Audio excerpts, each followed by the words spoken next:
Good evening and welcome into this Thursday edition of Sportszone. I am your host, Justin Ballou.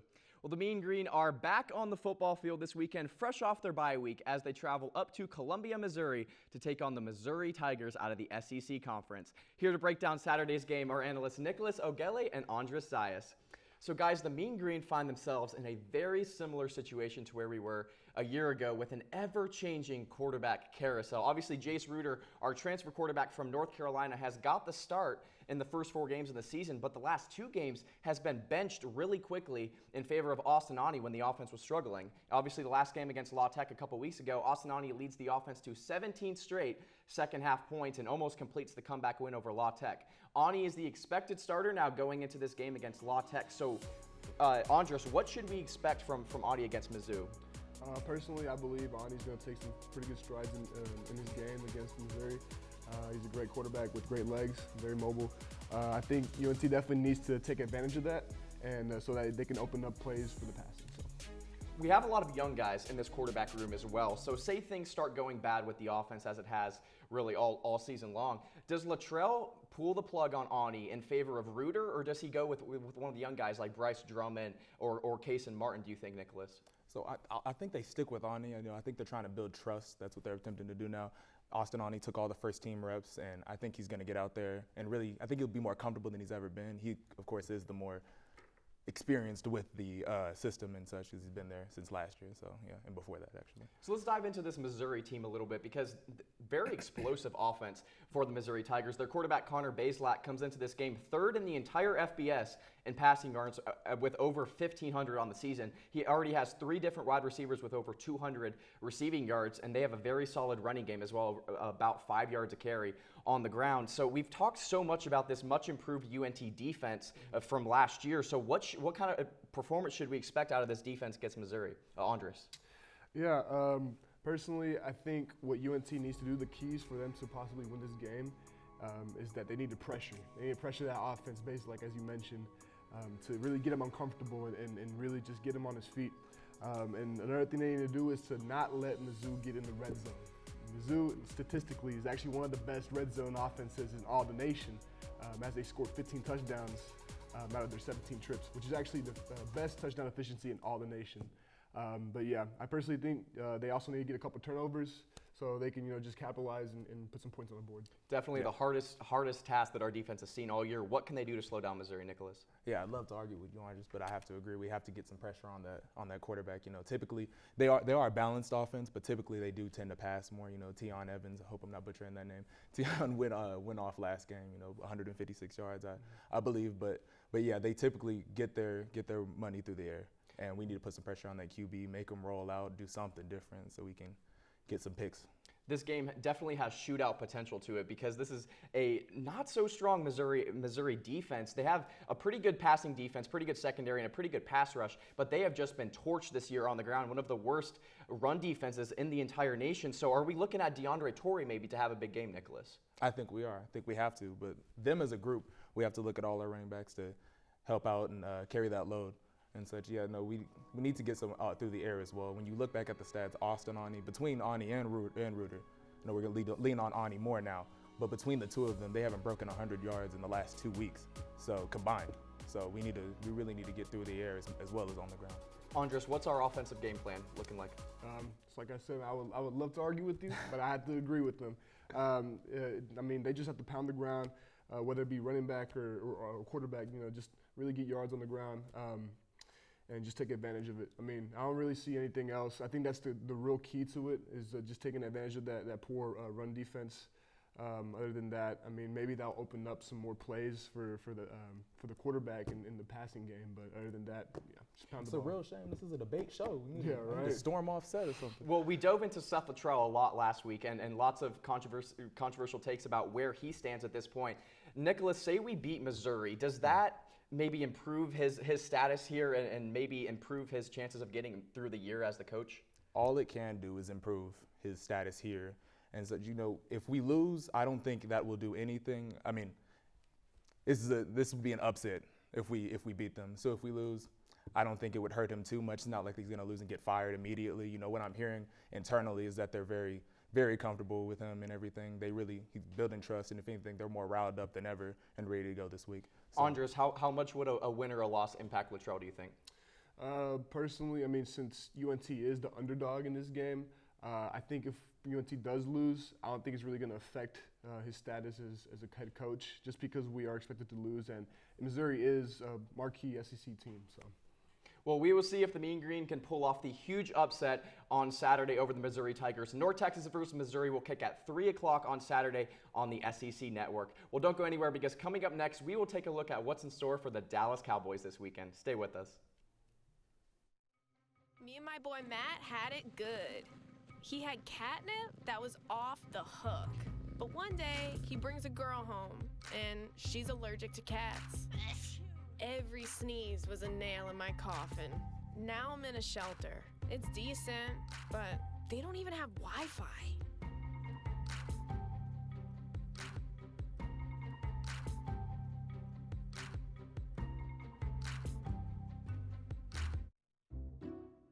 I'll never forget the day our landlord called and said, "Read your lease. No pets allowed." My owner tells him my dog ate the lease, but that didn't work. And now I'm stuck in a shelter. But this pit bull is ready for a new crib.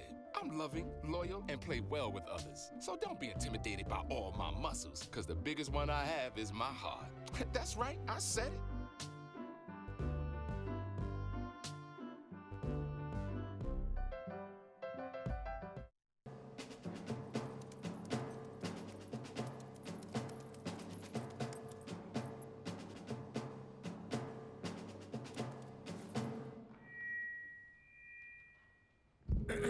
Dear humans, this is an adoption campaign, but it's not for me, or Mr. Buttons, or Frank over there. It's for you, humans. This is a call to humans to adopt our movement, to adopt our cause. This isn't just about saving one of us. It's about saving all of us. Thousands of lives, every single day. It's about support for every one of us four, and sometimes not four-legged best friends waiting to meet a best friend of our own. With Best Friends Animal Society leading the charge. Shelter by shelter, city by city. We can save thousands of pets each day. Join us. Together we can save them all.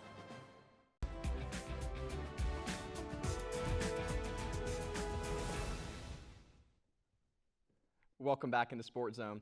The Dallas Cowboys are coming off yet another dominating win last weekend, this time over the Carolina Panthers by a score of 36-28.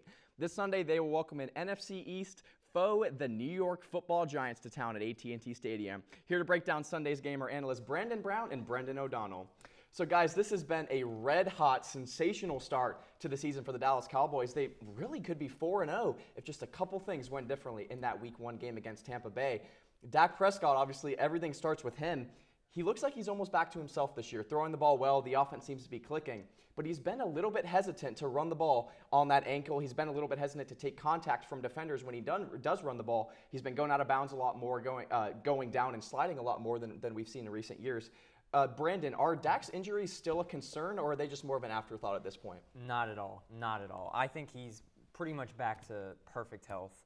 The way he's been throwing the football has been phenomenal. He's been one of, if not honestly, the top passer in football right now, and I can't blame him for being hesitant on the run because, I mean, that probably had to be pretty traumatic, you know. And this is an all too familiar Week 5 game at home against the New York Giants for Dak Prescott. Obviously, the same exact scenario in the schedule last year where he suffered that brutal injury. So this game might have sort of a revenge factor for Dak. So, Brendan, what type of performance should we expect from Dak against the Giants?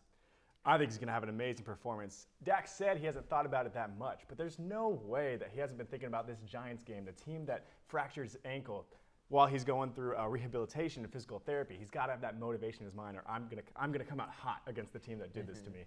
So I think he's going to throw for at least 300 touchdowns, or 300 yards, 3 touchdowns minimum in this game. 300 touchdowns would be spectacular, though. How do you feel, Brandon? I'm about the same. I think 300 yards, and I'm thinking 4 touchdowns. I think he's really just going to destroy this defense. Well, the story for the Cowboys really all season long has been their defense and how much of a step their defense has taken from last year to this year. Dan Quinn obviously comes in and takes over one of the worst units last year in NFL history and has turned it through 4 games into one of the better units, maybe even one of the best units in the entire NFL, obviously led by 2 young stars, young studs that are just having an outstanding season. Micah Parsons, their rookie linebacker from Penn State, has switched over to defensive end the last few games with DeMarcus Lawrence out, and has played well, is leading the team in sacks. And in the secondary, Trayvon Diggs has maybe been the biggest story in the entire NFL this season with 5 interceptions through 4 games, at least 1 in every single game. Has a pick 6, obviously in the game against the Eagles. How encouraged should Cowboys fans be by these 2 guys, Brendan? I'm so surprised they've been able to pull a 180 like this. I saw them in the offseason. I looked at them on paper. Even after the draft, I was like, I'm not in love with this Giants defense on paper, but the way they've come out and been able to play these 4 weeks, I mean, like you said, Micah Parsons is already looking like one of the best players in this draft, hands down. And Trayvon Diggs, right now, playing lights out, playing like honestly playing like the top corner in football. And I think the Cowboys defense last year, the roster wasn't to blame. I'd more go with Mike Nolan as the problem. Mike Nolan just could not figure out a way to get these stars in their best position. DeMarcus Lawrence and Jalen Smith and Van Der Esch all had like career lows in tackles and sacks. And we had a very horrible turnover ratio as well. So I think Dan Quinn has done a great job of getting these new stars and the old ones that we had in great years, 2018, 2019. Turn it into something really, really special. Well, one of those old great stars is Jalen Smith, and he was the big story this week for the Cowboys because Tuesday night, the Cowboys made a pretty big surprise move and cut Jalen Smith just 2 years after he signed a big $64 million contract extension. So, Brendan, what do you think went into this decision to cut Jalen Smith? Now he's on the Packers too, by the way. So why do you think Dallas moved on? It had everything to do with money. It just had to do with he has a $9 million guarantee next year, even if he gets injured, and he wouldn't pull out of that clause. We have a bunch of rookie studs in Micah Parsons and Jabril Cox, and Trayvon Diggs now stepping up as well. All these guys are going to need some great contracts in the upcoming years, but we don't have the money for paying good players like Jalen Smith great money. Well, I think they certainly feel more confident with Micah Parsons playing so well. They have great youth in that linebacker room. Let's take a look at this Giants team a little bit because this is a team that has a lot of talent on the offensive side of the ball, just haven't been scoring points, haven't been getting the wins. You know, a talented offense that just struggles to score points is just too familiar to Giants fans. So what do we expect out of this Dallas defense? Do we just expect them to have a terrific weekend, pressure Daniel Jones? What are we seeing, Brandon? I'm seeing Diggs is going to make Daniel Jones pay for a lot of his mental mistakes. I'm definitely going to have him have 1 interception at least. Micah Parsons going to have a field day against this weak Giants O-line. A lot of these other guys like Van Der Esch we could see kind of have a little bit of a spike in production. And I'm definitely seeing a lot of defensive plays in this game. Brendan, what are the keys to the game? What do the Cowboys do to get a win? I think the keys to the game is to get our up-and-coming offensive stars the ball. We need CeeDee Lamb, our number 2 receiver, and Tony Pollard, our number 2 running back, to get these touches because both of them are fast and explosive and way faster than this Giants defense. Tony Pollard needs to be taking a lot of carries and swings to the outside, and we need to get CeeDee the ball. CeeDee, anytime the ball touches his hands, it has a chance of going all the way, going for a touchdown. We saw in that Chargers game, he took a 50-yard screen pass almost to the house when he tossed it back to Zeke. We've just got to get CeeDee more involved because he only had 2 receptions last week. Well, it is sure to be a huge weekend in Dallas with both the Cowboys taking on the Giants and with the Stars concluding their preseason. Coming up next, we will break down the Stars and where they sit after their preseason. Stay with us. You think getting dumped by text is harsh? Try getting dumped by a tennis ball. My ex-owner drove me out to the woods, yelled fetch, and by the time I bought the ball back, he was gone. Yeah, I was pissed. But the folks at the shelter helped me let go of my anger. I learned coping skills, like taking it to the hole. Boom! Now I'm ready to fetch again. But how about I throw and you run and get it?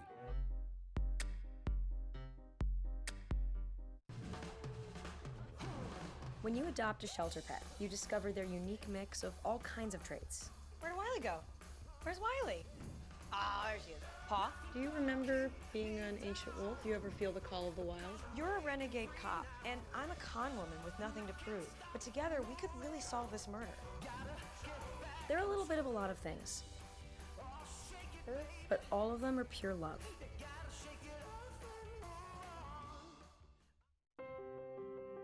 When I first saw Turtle, my heart was full. Now anything but lonely. We had this deep connection, this heart connection. He just wants to be close to you and part of your life. Every day with Turtle is a perfect day. When I'm holding her, it makes me feel calmer. I think everything he does shows how much he loves us. When we adopt a shelter pet, we discover they're a little bit of a lot of things, but they're all pure love.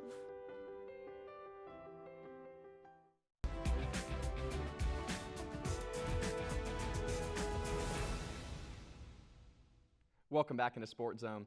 The Dallas Stars will play their final home preseason game of the season tonight against the Colorado Avalanche. The Dallas Stars sit at 2-1-2 in the preseason and will conclude their entire preseason on Saturday in Colorado against the Avalanche. Here to break down the Stars and their preseason are analysts Kevin Pacheco and Brandon Brown. So guys, the Stars are going into this season with just a goalie carousel right now. Obviously, Anton Hudobin's back, who started most of the games last year, great goaltender. And they've got Ben Bishop back, who missed all of last season with a meniscus injury. Obviously, didn't play at all last year, played 2019. He's back now this season. They've got the youngster Jake Ottinger, who stepped in for Ben Bishop a lot when he was hurt last year, got a lot of action with Anton Hudobin. And this offseason, the Stars brought in Braden Holtby, the longtime Washington Capital and former Stanley Cup winner from the Washington Capitals. They get him from Vancouver. So they've got a Stanley Cup winner, they have 2 Stanley Cup finalists, and a young star in the making in this goalie room. Kevin, who should they go with? Who do they start? Honestly, they're in the best situation. I mean, having 4 goalies and each one of them is starter caliber. I mean, Jake Ottinger showed what he could do last year. I mean, he's not ready to be a starter just yet, but he has that potential. Ben Bishop, he was injured. I kind of wanted to give him time to be a starter and get ready. So I'm gonna go with Braden Holtby. He's a hot hand right now. He's doing good in preseason. He's saving 95% of the shots against them. So I'd go with him as my starter. He looked great with the Canucks last year too. So Brandon, who do you see them going with? I think I've given this a lot of thought. There's a lot of great goalies. This is perhaps the Stars' most talented room.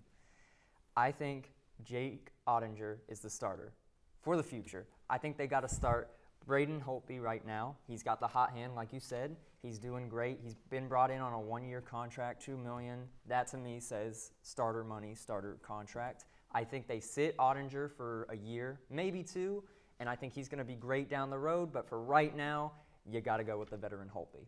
Well, you can only dress 2 goalies at a time, so 2 goalies on the roster at any given time. In the preseason, Ottinger saw most of the action so far, has played in 3 preseason games. Holtby played in 2, Anton Hudobin 1, and Ben Bishop not at all. So as we kind of look at these guys, Ottinger seems to maybe be the one. I know you picked him, but he seems to maybe be the forgotten one in this room. Kevin, where does Jake Ottinger land in all this, do you think? Yeah, I want to say because he's the youngest and he has the least experience, I want to say he's the last one in the room.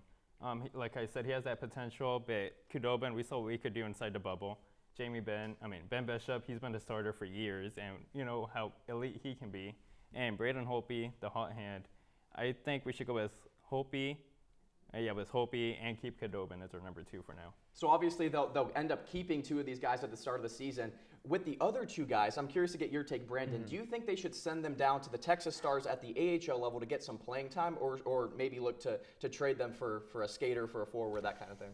I mean, this is going to be kind of a hot take, but I think we should almost trade Ben Bishop just because he's injury prone. He hasn't played as much as he could have last year. I know he had that season-ending injury, and that's terrible, but Hudobin, like you said, we've seen what he can do in the bubble. He is one of, if not the best backup goalie in the NHL.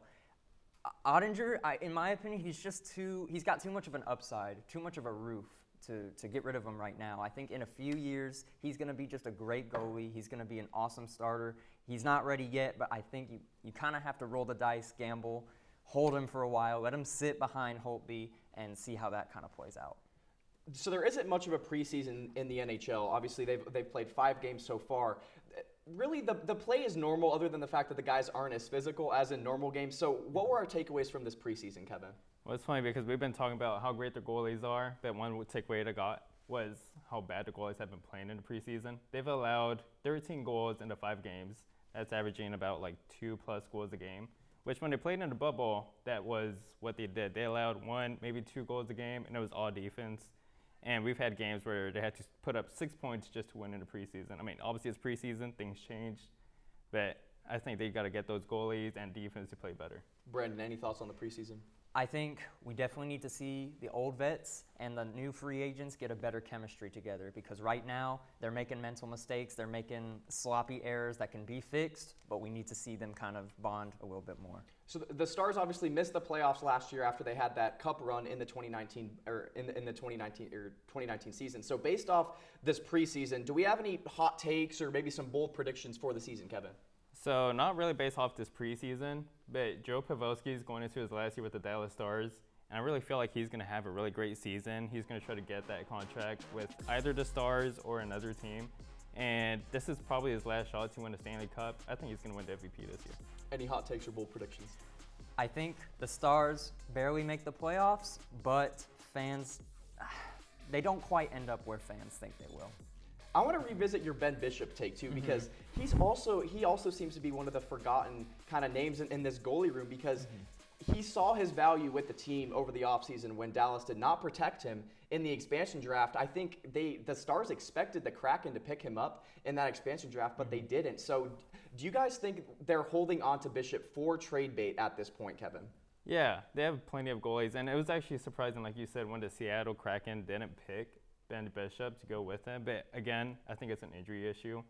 Just lately he's been injured a lot, but he's a really great goalie when he's healthy, so maybe you can trade him for something. Right, like a high-risk, high-reward situation. I definitely think Stars, they're going to keep their three more certain guys, but I think definitely they want to kind of trade them away maybe for like a high-value pick or something like that. Well, it's never a bad thing to have a luxury of goalies, and then that's kind of where the Stars find themselves. It's like having a bunch of good starting pitching, a bunch of good quarterbacks. Like, you just can't go wrong. So the Stars definitely have a ton of options going into the season. Make sure to catch next week's Sportszone episode, because we're going to break down the Stars season. But coming up after the break, we're going to dive into UNT volleyball and soccer that both had notable things happen over the weekend. Stay with us.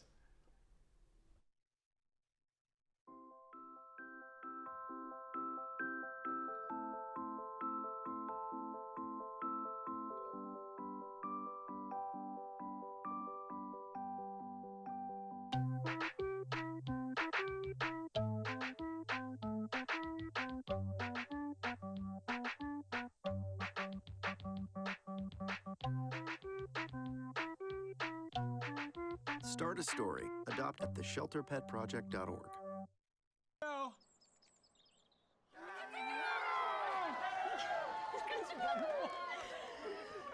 What's this? Open that.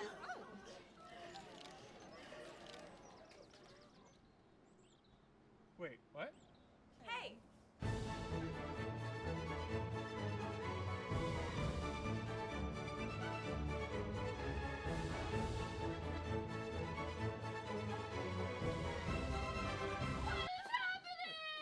Oh, did I not say? It's kitten season. Every spring, cats get busy. Too busy. Thousands of kittens end up in shelters who might not make it out alive because there isn't anyone to take care of them even for a week. You were born to be a cool foster auntie. Kittens are way cuter than babies. No offense. You're a little dirty, but kittens don't judge. Foster a kitten, because it's harder to give a baby back. I've tried.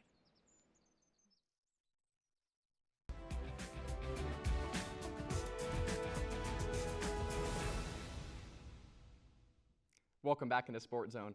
Well, last weekend we looked ahead to a wild weekend of Mean Green sports, and now that last weekend is over, it seems that the UNT volleyball and soccer teams are both trending in different directions than they were expected to at the start of the year. Here to discuss UNT volleyball and soccer are analysts Anthony Council and Alec Rapp. So guys, let's start with volleyball. They're coming off of a loss to number 12 Baylor last night, but I want to jump back to last weekend real fast because they got their fourth sweep of the season in the Saturday game against La Tech, and they sweep the season series to get back to 2-2 in conference, 500 in conference play now. Freshman Andrea Owens had 28 kills and 12 digs in that weekend series against La Tech and was named Conference USA Freshman of the Week. So Anthony, I want to come to you first. Is it going to take unsung heroes like Andrea Owens last weekend to get the Mean Green through the season and to be successful, or can they simply just rely on their best players? Honestly, what I believe is that, UNC volleyball is very good. I mean, you have players like Katie Butler, who's a fantastic setter. You have athletes like Rhett Robinson as an outside hitter, who is phenomenal when it comes to kills and even on the defensive end, on both ends of the floor. But honestly, I don't believe that it's just going to take Andrea Owens. It's going to have to take the entire team. I mean, if you watch the game last night against Baylor, like I said, Baylor's a fantastic team, and big ups to Andrea Owens. I mean, that's a phenomenal accomplishment for sure. But it's going to take the entire team. It can't just rely on one player. I mean, like I said, Katie Butler's a fantastic setter. She's only a freshman. But it's going to take the entire team because you can't win a whole entire volleyball game with just one player. You can try. It's challenging, but for sure. So in the loss to number 12 Baylor last night, Rhett Robinson led the team in kills for the 8th straight game with 17 against the 12th ranked Bears. The Bears ended up sweeping the game in 3 sets. So should we make anything of this loss, Anthony? Honestly, I don't think so. I mean, I think it was very competitive. I think it really said something for them getting into conference. Right now, they're 2-2 in conference. I think this is a good warm-up for who they play, for who they play this upcoming week on the 8th. I think it's against Southern Miss. And I think it's going to be very good for them when they play Southern Mississippi, because this was just I would say a very versatile game, because in the first set they were tied 11-11. It was very close, and then Baylor kind of just blew them out.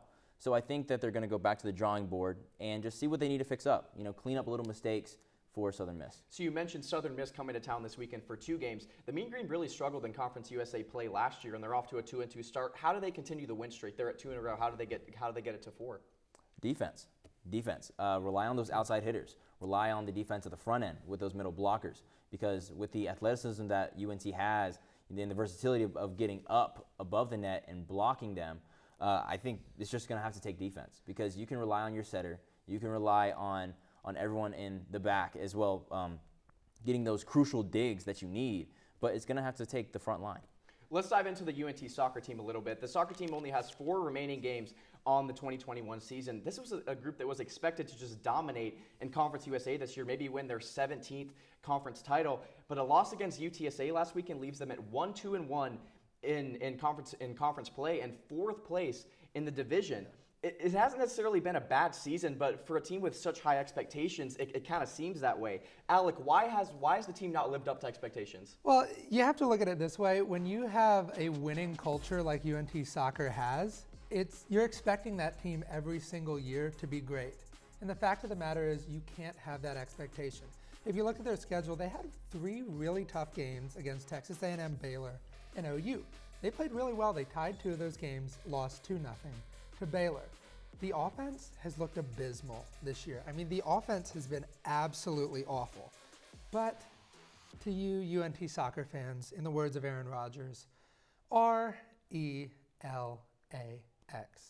Relax. Trust John Hedlund.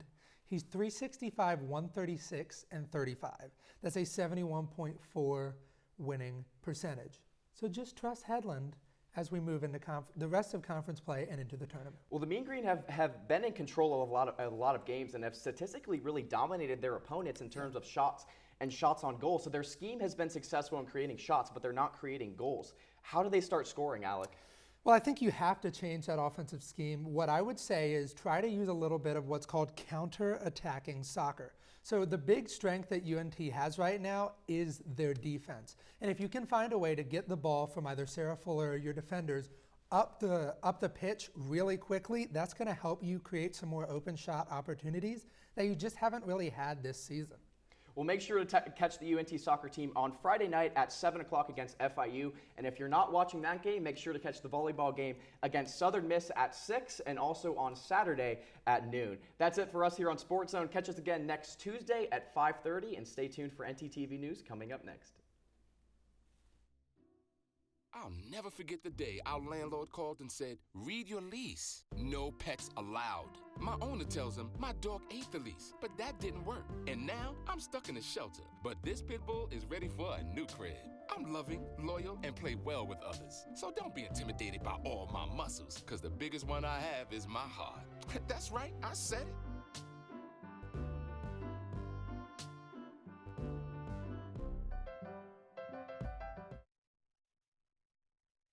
So, I'm kind of new here, but I've noticed a trend. My human does this funny thing where she goes around and gets all my toys, and then she hides them in that basket by the door.